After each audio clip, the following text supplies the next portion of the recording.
I'm joined now by Scott Bates. He's a senior fellow at the Pell Center for International Relations.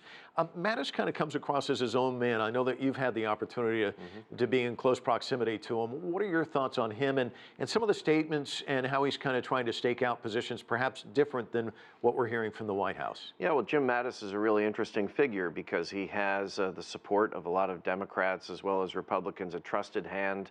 He was head of Central Command, where U.S. troops were in harm's way for a long time.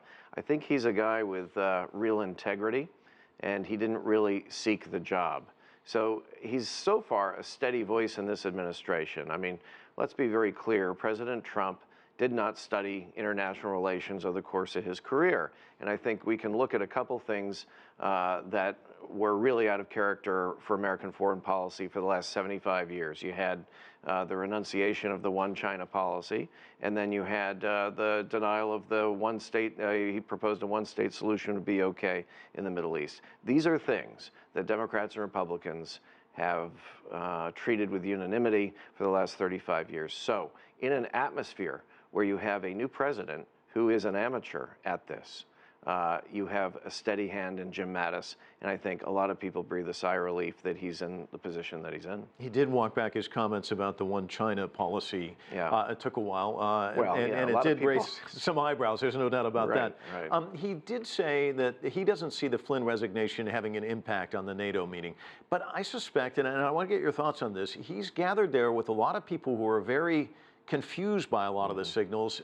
It's not reassuring to see somebody that close to the President of the United States gone within the first month. He does have to do some kind of tapping people on the shoulder saying everything's going to be okay, doesn't he? I think that's been his main role when he went to Japan and South Korea, and now to Europe as well. He has the credibility to assure allies, look, you know, we've got it. It's going to be all right, and we're going to continue with the basic policies that we've had for the last 25, 35 years with NATO.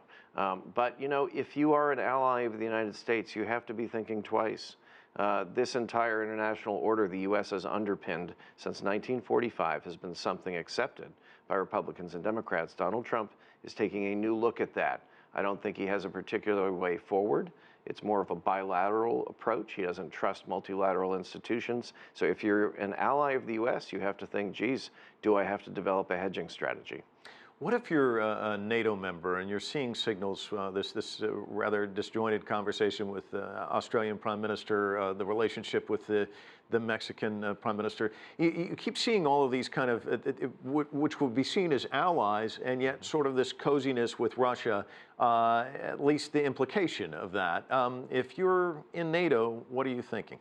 I think you've got to take heart in the fact that there are people like General Mattis still in the national security structure of the United States, that America's enduring interests or support in Europe are supported by the vast majority of the U.S. Senate, the U.S. House, governors who study these kind of things. So still, there's a lot of will in the American political class to support our engagement and commitment to Europe.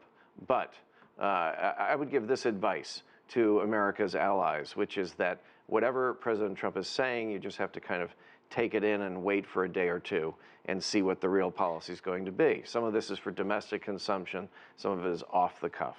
We've got about 20 seconds. I know that's not a lot of time, but this pony up the cash, he is kind of carrying that message to NATO. Sure, and that's a good message because NATO members have pledged to spend 2% of GDP in defense. I think it is time that they pony up, but 18 of the 28 nations have been increasing their defense spending, so we should bear that in mind as Americans. Scott Bates, always a pleasure. Thanks for coming in. Thanks so much.